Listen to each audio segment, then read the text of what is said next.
So we've managed to fit those big Model 3 batteries into the back of the Land Rover. Next job was to work out where we're going to mount the Penthouse components.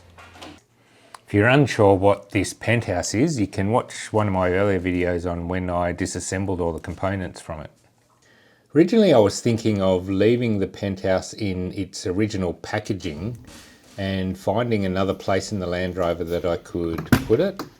I was thinking that maybe it would fit nicely under the main front seat squab of the Land Rover. I decided not to do it this way for a couple of reasons.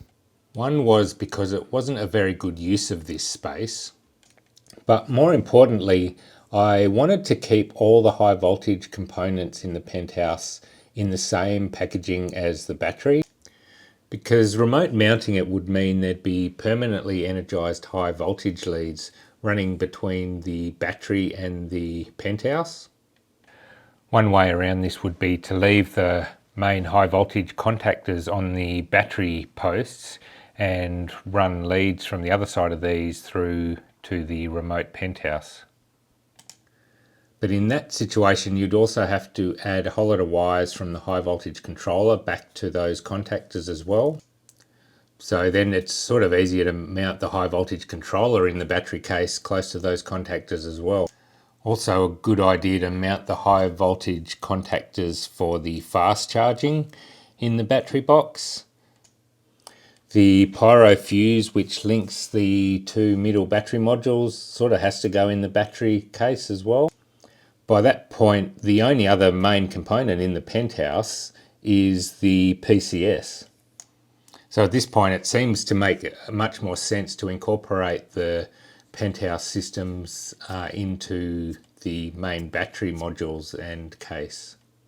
The contactors are going to go in the original spot, the negative contactor, the positive contactor, the fuse and current shunt in the original spot, although modified.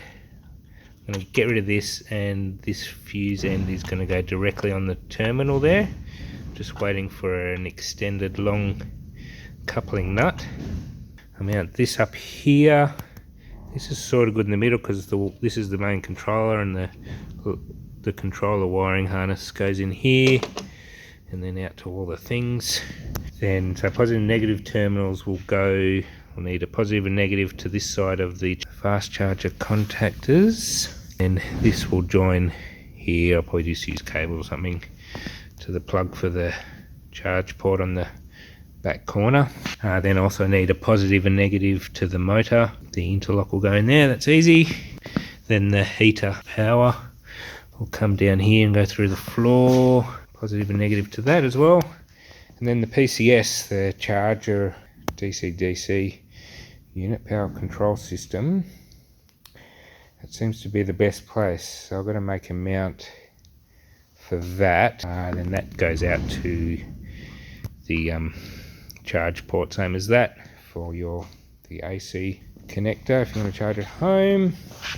There's the output for the 12 volt and a couple of, well, there's a high voltage in, which also needs to be connected to the other side of these contactors. That's easy. And obviously coolant lines. I'll probably run one down and out there, and this one out maybe back there or something, and then that goes either to the front coolant reservoir or through the motor and then back to the coolant reservoir. To mount the PCS, there's a good one of the things is here, but I think I'm going to reuse the bottom of the Penthouse because it mounts on all these and it's got this weird sumpy thing. So if I can secure that, I'll cut it to shape a bit better. Secure it to the frame and the cross mount somehow, and then this can just screw straight in. I think that'll be all right.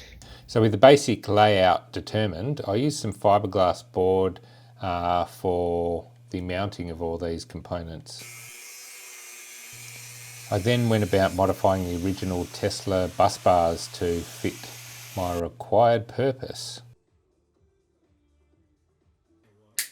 Because I've repositioned the outer battery modules, I'll also need to extend the wiring that go between the battery management boards. I need to lengthen them by 165 millimeters. Twisting the wires is actually a really good noise prevention method.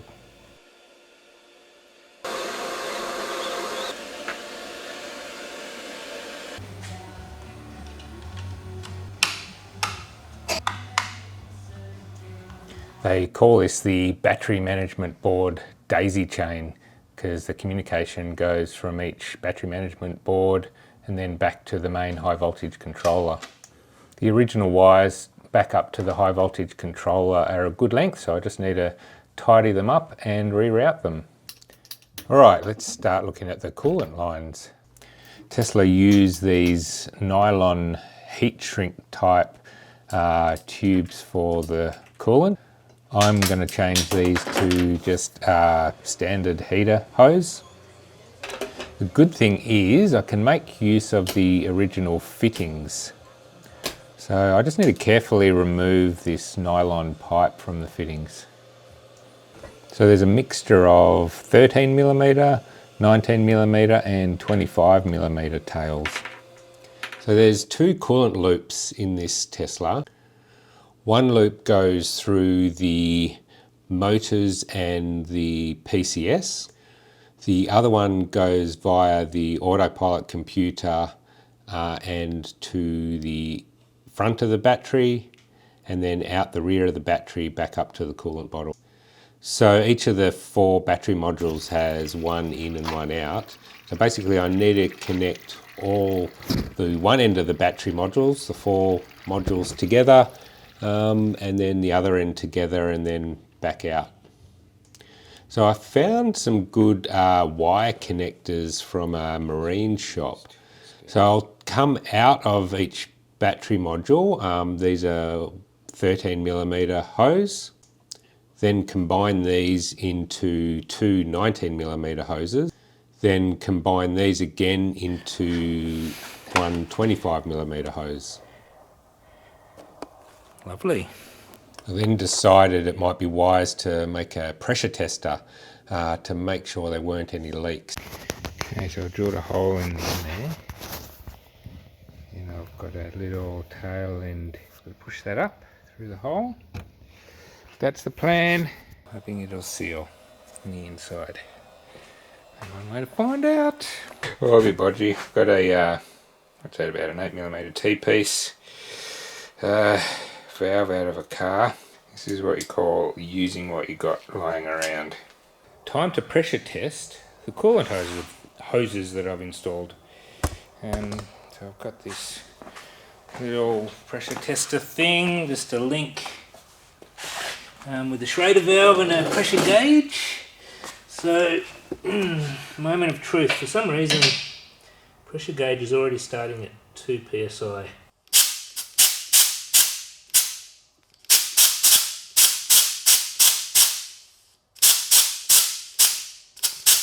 So I guess I'll just leave it there for a while. 6, just under 6, pretty much on 6. So I'll come back tomorrow and hopefully it hasn't really dropped. That would be good. Well, bad news, we've got a leak. It's already dropped. Good news is though, it's not in the system, it's in my testing thing here. A bit bodge.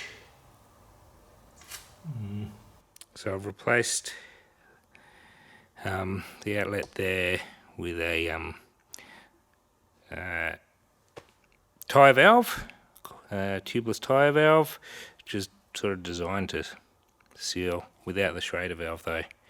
So hopefully that'll get it to seal, and it's the same size, so I'll just put the close clamp around and hopefully that'll work. Okay, second time's the charm.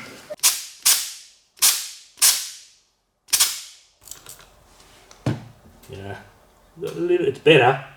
There's little bubbles there though.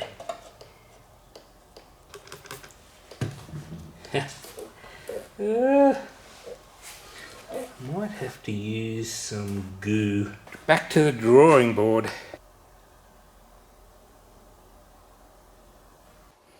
Okay, third time's the charm. I think I've fixed the leak at that joint now. No bubbles coming out with that detergent.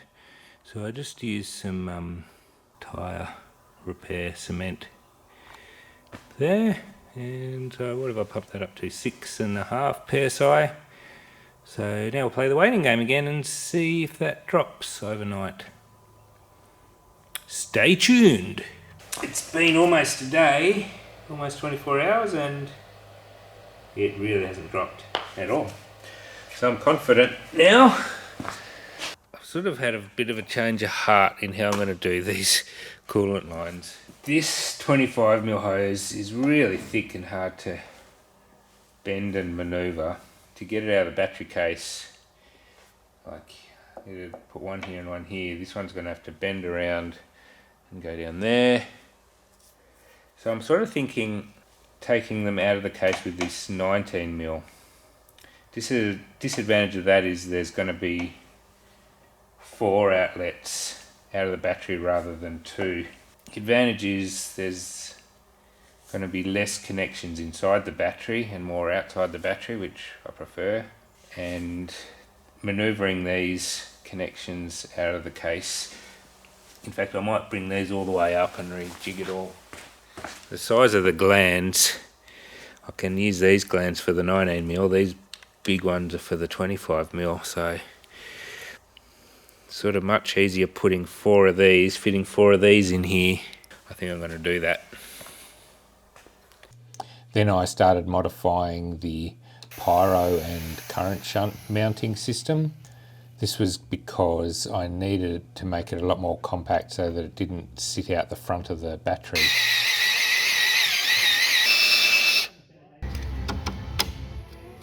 Let's come this way more.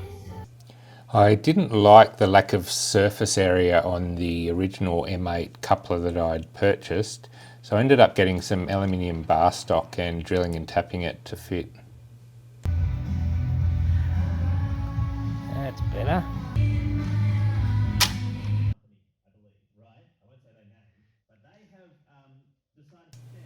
Then I really needed to do some test fitting of everything in the car, mainly just so I could make sure everything would clear the angled bulkhead at the front of the cargo tray.